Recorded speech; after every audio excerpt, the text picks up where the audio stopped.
मराठी लघुलेखन 100 शब्द प्रति minute. 5 second. Start.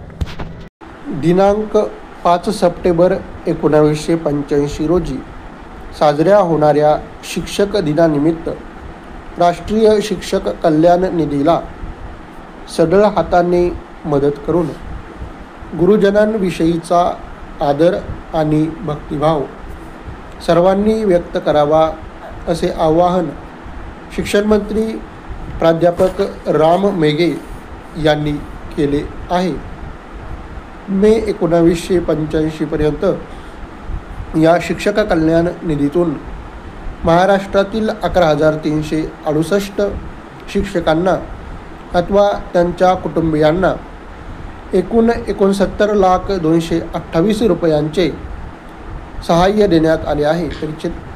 शिक्षण मंत्र्याचे समग्र आवाहन पुढील प्रमाणे आहे.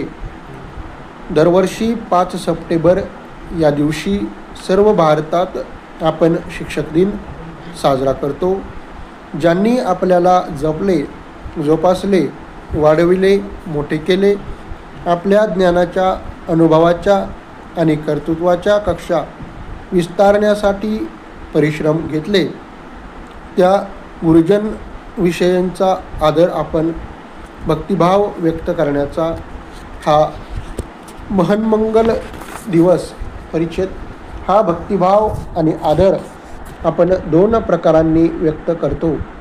एक म्हणजे ज्यांनी समाजाच्या आणि समाज मनाच्या जडणघडणीची बांधिलकी स्वीकारून अध्यापन कार्यात स्वतःला झोकून दिले, अशा गुरुजनांना समारंभपूर्वक गौरव करणे, त्यांच्या विषयीचा आदरभाव सार्वजनिक स्वरूपात व्यक्त करणे. आणि दुसरे म्हणजे शिक्षक कल्याण निधीसारख्या शिक्षकांना आपत्कालीन आधार ठरणाऱ्या निधीला उदार अंतःकरणाने व कर्तव्यबुद्धीच्या भावनेने मदत करणे. परिच्छेद. राष्ट्रीय शिक्षक कल्याण निधी हे सामाजिक कर्तव्याच्या परिपूर्तीचे एक साधन आहे. परिच्छेद. आपल्या गुरुजनांवर अथवा त्यांच्या कुटुंबियांवर जेव्हा एखादी आपत्ती कोसळते किंवा अपघात, अपंगत्व, अकाली मृत्यू यांसारखे आकस्मिक दुर्दैवी प्रसंग ओढावतात, तेव्हा त्यांना मदतीची, सहाय्याची आणि आदराची गरज असते. समाजासाठी जीवन जगणाऱ्या शिक्षकांच्या पाठीशी त्यांच्या अशा संकटकाली सारा समाज उभा आहे, ही भावनाच दिलासा देणारी असते. आणि शिक्षक कल्याण निधी हा असा दिलासा, विश्वास देण्याचे एक प्रतीकरूप साधन आहे. शिक्षक कल्याण निधीतून आपण शिक्षकांना मदत करू शकतो.